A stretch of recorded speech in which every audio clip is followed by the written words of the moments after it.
Hi, it's Carolyn. I'm here to help you learn how to bake and decorate amazing cakes. And in this video, I'm going to show you how to decorate this marine uniform cake. And I'm starting with both tiers already baked, filled, iced, and they are covered in fondant and in the refrigerator waiting to be decorated. I have tons of videos showing you how I do that process, and I will link that below. And I will also let you know how much I charged for this cake. So let's get started. All right, I have to make a template for the pockets, so I have to go over to my cake in the refrigerator and measure how tall the cake is so I know how big to make the template. So it looks like this cake is about 6 inches tall, but I need to leave a little bit of room at the top. So I'm going to do it about 5 inches by 4 inches. So I have a piece of paper here, and I'm lining the 5 inches down at the bottom, making 3 lines, and then I'm aligning 4 inches down the other side and making 3 lines that I can connect. So now I could just line the ruler and connect the 3 lines, and now I have a rectangle that's 5 inches by 4 inches. I'm just using my straight cutter to cut these. All of the tools that I use will be listed in the description. Now I have Tylo's powder mixed into my fondant. I only make marshmallow fondant, and I sprinkle a little bit on there, knead it in the fondant, roll it out and let it sit, and it's going to set harder, and it's not going to drag when you cut it. It's just going to make your life so much easier if you have this. I will link this in the description for you. So you could see how thin I rolled this out, and I'm putting that little template on top, and I'm cutting 2 of these out just using my pizza cutter to cut along the edges. And now I always cut the lids off of cake boxes when I box them up and I save the lids. I'm going to just smooth these out and then transfer these to the lids and use my rulers just to straighten these to make sure that they are in the perfect position. And then I have my ribbon cutter here, and I want to make the little details on the pocket. So I want to make sure that this is the correct width. So I hold it up there. I want it a little wider, and that looks good. So I'm going to cut some long ribbons out of this fondant, and I'm going to put them on the pocket. So I just want to straighten them with my rulers. Then I get a little bit of water behind. I cut a piece off and get a little bit of water behind it and align it with the top of the pocket. And then I'm going to use my ruler and just straighten it out. And then I have another ribbon that I want to put on here first and use my ruler to make sure that it is center. And then I'm going to lift it up and get a little bit of water underneath it. This way I get it in the correct position first, and I don't have to try to move it around when I have it stuck down with some water. So I'm just lifting it up, getting some water underneath, and pressing it down. Then I want to cut off the excess. So I'm just using my pizza cutter, and then I'm going to take my fingers and smooth out all of those cuts so it looks nice and pretty. And I just want to fix these with my rulers again, making sure everything is nice and perfectly straight. And I'm going to set these aside just for a couple minutes until I'm ready to put them on the cake. Now I have some Crisco shortening, and I have this button mold. I don't know if they still make it, but I'll find button molds and link them in the description. Get a little bit of shortening in the mold, and then I'm ripping off a little bit of gold fondant. You want to roll it in a ball and squeeze it and then press it down, but there was a little too much fondant there, so you really don't need a lot when you push them into these molds. Roll it into a ball, press it down, and then press it into this mold to transfer all those little holes that are in the button. And to get it out, I just turn it upside down and try to peel the fondant away from it and smooth it with my fingers. And I made a bunch of these buttons, and now I want to paint them gold. So I have some Rolcom Super Gold. I will link this in the description. I get a little bit in that cup, and then I add some lemon extract to it and mix it until it becomes like a little paste, if you will. And I'm painting all of these buttons. Now I want to make sure I get in all of those little holes, and I want everything to be gold. So I put on a glove and I just pick them up so I can paint the sides and the back as well without getting it all over my hands. And I did that for all those buttons, and I'm going to set those aside. Now I have some white fondant rolled out really thin. I have a 7-inch cake that I'm putting this on, so I turned a 7-inch cake pan upside down. I traced it with a needle tool, and now I'm just carefully cutting out with that small wheel tool. And then I'm going to take my fingers and smooth my cuts and just set that aside as I stack this cake. I'm going to get that out of the refrigerator. Now this, I usually use my ruler to measure how tall the straws have to be, but it was exactly as tall as that ruler. So I'm just aligning my straws and marking with a marker where I have to cut that extra piece off. And then I can countersink these down into the cake and then make sure that it is level. And I do have a video where I go into detail on how I stack cakes, and I will link that in the description. I got that out of the refrigerator. My hands are clean, and I am just stacking this, making sure that it is center. And then I want to dowel through both of the cakes down into the cake drum and just patch that little hole with some icing. I'm getting some shortening on the top. This way I can put that white piece of fondant on here without having it stick, and I can easily slide it around if I need to. Shortening is very forgiving, so you can move the fondant around. And you can see that this white fondant is just slightly smaller than the top of the cake. I want it slightly smaller so I can get a red border on here. Where there's any air bubbles, I'm just lifting the fondant up and then pressing it back down. If I had water down there, I wouldn't be able to lift it up. That's why I use Crisco. I marked a little arrow to mark the front of the cake, and now I'm taking the end of my paintbrush and just pushing this in a little bit so there's enough room for a little red rope border to go around here. You'll see what I mean. Just smoothing that out with my fondant smoother. And now I want to put these pockets on here. So it is warm right now, so my fondant is sticky. I didn't have to get any water behind these. If it is cold when you're making this, you're going to want to get some kind of water or piping gel or something behind the pockets to make them stick. I know this fondant looks like it's a different color, but it's just because the rest of the cake was in the refrigerator that it looks a little shiny and darker. The pockets will look a little darker once they sit in the refrigerator, so I'm putting that back in the refrigerator. I have my clay gun with the second to smallest round disc. I'm lubing it up with a little bit of shortening on the inside, and then I have some really soft red fondant. I'm just rolling it into a log and putting it in there, and then I'm screwing that end on, and I want to press down on that black piece and squeeze the handle. This is an arm workout. This is why you want the fondant to be really soft when you do this. And I think it was like 3 little ropes. And once I have those all squeezed out, I'm just rolling them to make sure that they're not sticking to the countertop and that they aren't like wrinkled or anything, and they are all like perfectly smooth. And now I'm getting my cake out of the refrigerator, and I have a little bit of piping gel. I'm getting piping gel around the perimeter of each tier and around that white piece of fondant. And then I'm going to start in the very back of the cake and wrap these around the bottom tier, the middle tier, and around that white part on the top. Now, my phone did stop filming in the middle of doing this, so I don't have this entire thing filmed, but you can see what I'm doing. I'm just wrapping it around there, cutting off the excess and pressing the seam together. And then I start again to do it for the middle tier. I got a little bit more piping gel down, and I'm starting in the back and wrapping it around, but again, my phone cut off and it stopped filming for some reason as I was doing this. Now I have some blue fondant and a 6-inch cake pan. I did a 7-inch cake pan with the white, and I'm tracing a 6-inch cake pan on this blue fondant with my needle tool, and then using my little wheel cutter to cut this out. If I use the pizza cutter is a little too wide. I like how this wheel cutter has a small wheel on it, so I'm not going to distort it. Now I'm taking my fingers and just smoothing my cuts. And now for the red fondant, I'm doing a 4-inch pan on this 6-inch blue circle. I want to make sure that there's enough room on the blue for me to put the white lettering. You'll see what I mean as I do it, but a 4-inch pan looks like there's going to be enough room for the letters. So I'm turning that pan upside down, tracing it onto the red fondant, and I cut that out. Now I'm getting a little bit of water down, and I'm sticking this red circle down, making sure that it is even, that is right in the center. And I'm going to take the end of my paintbrush, or you can use any kind of tool, just to make sure that it is nice and even and smooth and there's no jagged edges. Now I'm getting my cake out of the refrigerator, and I want to put those circles on top. So I'm getting a little bit of water down on top, and then I'm grabbing those circles and sticking them down. Now I'm trying to make sure there's an even white border around that blue circle. And again, I'm just using my tools to make sure that everything is nice and even and pretty. Now I'm just taking another little small red rope and making the center detail. And again, the fondant is sticky, so I don't have to use any water. I'm cutting off the excess and just pressing that down. If your fondant isn't sticky, just get a little bit of water or piping gel underneath it to stick it down.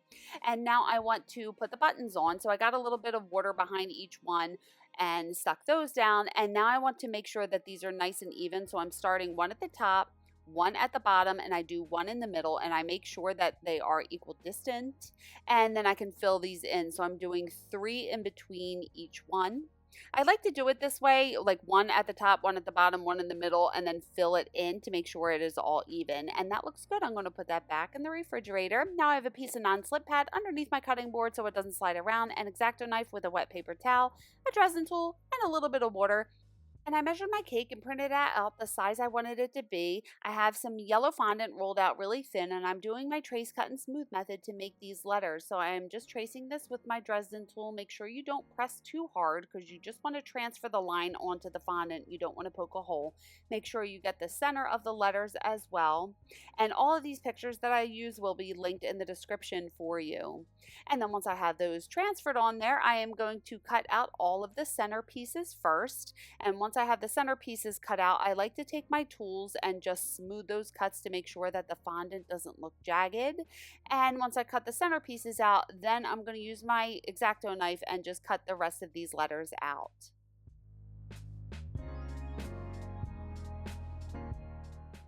And when you peel the excess fondant away, just be careful. You don't want to tear any of those letters you just made. And then again, taking my fingers and my tools and just smoothing out all of those jagged edges. Then I'm going to realign everything on top of the picture. And now I want to paint them gold. So I have more of that Rollcom gold mixed with that lemon extract. And I'm just carefully painting all of this and making sure that I get on the sides of the letters and in the middle of the letters. So I don't want any of that light yellow fondant showing. I want to make sure I cover all of that with the gold.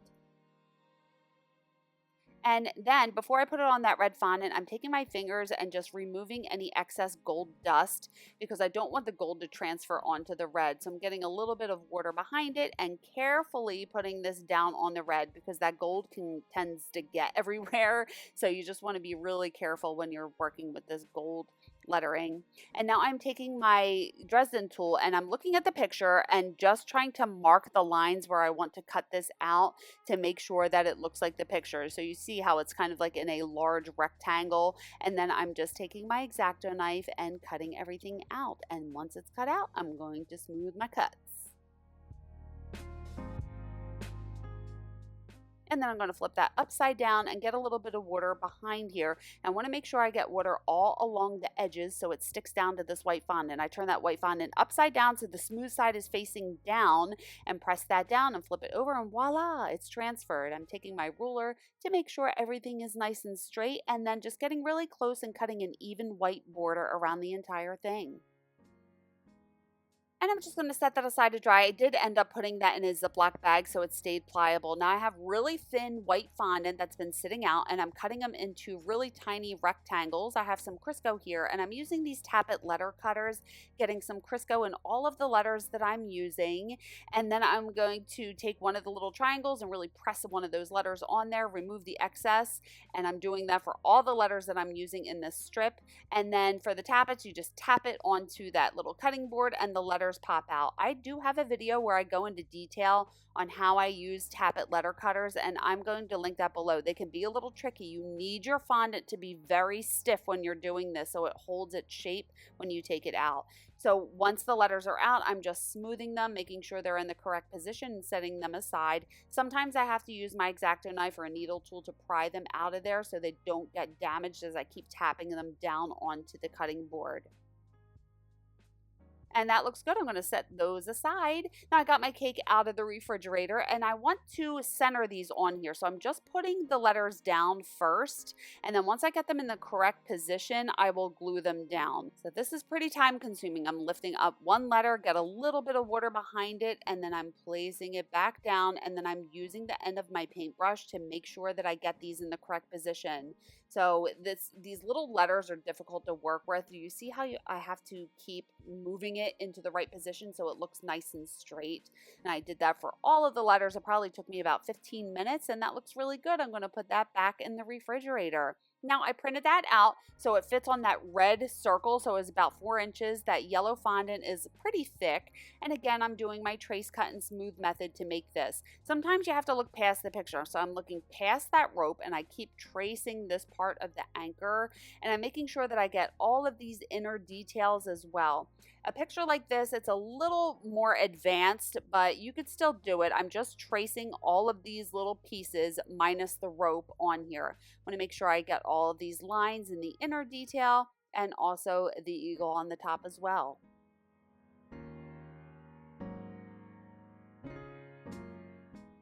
And then as I lifted up the paper, I realized I couldn't really see everything. So I'm taking my Dresden tool and just deepening all this detail. So I like to work in little sections and I don't want to press too hard. I'd rather go over everything twice than try to do it all one time. This way I can ensure that I'm not going to mess up the fondant.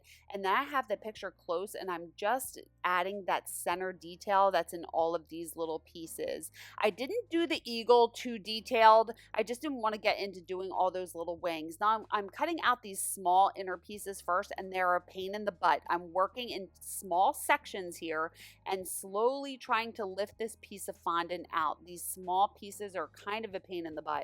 But once I remove that fondant, I'm taking my tools and just pressing the fondant down on itself, flip it upside down, and then just continue to smooth it out. And I'm doing that for these little 2 sections here as well, just working in small sections, trying to remove the fondant and smoothing it out. And then, since this is a thicker piece of fondant, I want to cut a guideline first. This way I'm not going to mess up the fondant when I cut the whole thing out. So I'm just sticking the tip of the X-Acto knife into the fondant. And once I have that done, then I'm sticking the tip all the way down and using that line as a guide to cut this out. This way I'm not going to distort the line at the top of the fondant. So I'm going to get so much of a cleaner cut. And once that's done, I'm going to flip it upside down and take my fingers and my tools and smooth it from the back. So I'm just pressing any fondant that's sticking out back down on itself, and then I'll flip it right side up and do the same thing. And then I have some thinner yellow fondant and I'm tracing this North and South America on here. Cut them out, smooth my cuts. And now I want to get this in the right position. So I'm just looking at the picture and making sure it looks like the picture. Then I'm lifting it up and getting water underneath it and pressing that back down. And now I have this rope mold. If you don't have a rope mold, I'll show you what to do if you don't have it. But I got a little bit of shortening in here and I'm rolling out some of that yellow fondant really thin. And I'm just pressing this fondant into the rope mold. And then I'm just going to remove the excess once I have it all filled, and then I'm going to turn it upside down and I'm going to peel this mold away from it to remove the rope from the mold. And if you don't have it, you could just roll fondant out really thin, break it in half, get 2 pieces, and then just twist both of the pieces and you could still get that same effect. Now I'm getting a little bit of water behind it. And I'm using my Dresden tool to help tuck this down into the piece. So I'm looking at that picture and trying to make it look like the picture. I'm not wrapping it the whole way around because it's too thick and it's going to kind of distort it. So I just cut it where it goes behind it and I'm using my tools to kind of press it into place and tuck it behind the piece, if that makes any sense. I'm cutting off the excess, get some water down, and just glue it down. And then for the top, I'm getting some water behind it, and then I'm going to wrap it around and then feed it through that little hole so it kind of looks like the picture. You see how I have the picture close. I'm just making sure that it looks like the picture, and then wrapping it around, and then I'll cut off the excess and glue it down with some water. And now I just want to add the final little details here. I ended up adding a little bit of details in the wings and the bottom of the bird so it didn't look so plain. And I'm realigning it on top of the picture so it can dry to the correct shape. And again, I want to paint it gold, so I have more of that Rollcomb gold mixed with the lemon extract. And I'm kind of tapping the paintbrush in here, making sure that I'm getting on the top, on the sides, and in all of those little holes that I cut out. So I'm trying to cover all of that light yellow with the gold. So I'm turning it around to make sure I can see it from all angles. And that looks good. I'm going to set that aside for about a half hour for it to dry. I got my cake out of the refrigerator, get some water behind it, and I'm carefully placing this down so it is on that little red circle. And then you see I ended up putting that in a Ziploc bag so it would stay pliable. I'm holding it up to see where I want to put it, get a little bit of water behind it, and sticking that down. Now I made these dog tags online, so I just Googled make your own dog tag. I found this mydogtag.com and I typed in the names and the initials that I wanted, but I wanted to lower it down a little bit. I thought it was a little too high when I looked at the preview. So I did lines 3 and 4, but it looks like it's a little too far to the left. So I'm using the space bar and just moving it over to the right, and now those letters are center. So I'm just taking a screenshot of this. I do Command Shift and 4 and make a screenshot, and then I can go to a Word document and open that in there, and I'm just going to resize it so each one is 2 inches, and then I'm going to print that out on my edible printer. I do have a video where I show you how I use my edible printer, and I will link that below, but I'm cutting out these small little circles and then cutting both of these little dog tags out. And then I'm going to flip them upside down, get a little bit of piping gel behind each one, and I'm going to stick them down on that gray fondant that I rolled out really thin. And then I'm just going to take my Dresden tool and poke little holes in where the holes are and flip it over and cut the excess fondant away and just cut these out. And once I have them cut out, I'm using some Rollcom silver instead of the gold and just painting the edges silver. And those look good. I'm going to set those aside. Now I got my cake out of the refrigerator, and I'm getting a little bit of piping gel behind each of these dog tags, and I want to have them kind of staggered like they look like in pictures. So I'm just putting one down and then the other, and then I want to use these 3mm silver dragées. I got a little bit of piping gel in the lid and sprinkled the dragées on top of here, and I'm using tweezers and doing one at a time. This probably took me about 20 minutes to get all of these on here.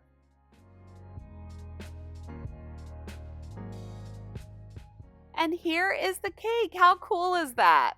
So there you go. How cool is this cake? And this is actually based on this design that I made before. And the girl who ordered this was my friend from high school. We actually cheered together in high school. And she wanted this cake for her sons who are on their way to the Marines. Wait, on their way to the Marines? You know what I mean. But they're about to leave for boot camp, and she originally asked me to do, what is it, like the camouflage that they wear. And after researching it, I told her I just wasn't confident that I'd be able to replicate that. So I'm so glad that she decided to go with this instead. I love how clean this design is. And it's not too difficult to make if you can perfect my 3-step method of the trace, cut, and smooth to make the fondant decorations. Now this cake on the inside, the top tier is a 2-layer torted 7-inch. And the bottom tier is a 3-layer not torted 9-inch. And I have a video where I talk about when I tort and when I don't tort my cakes, and I will link that below. It feeds 50 to 60 people. And how much should I charge? This one was $500. There was a slight discount for her because she's my girl, but I would usually charge about $600 for this cake.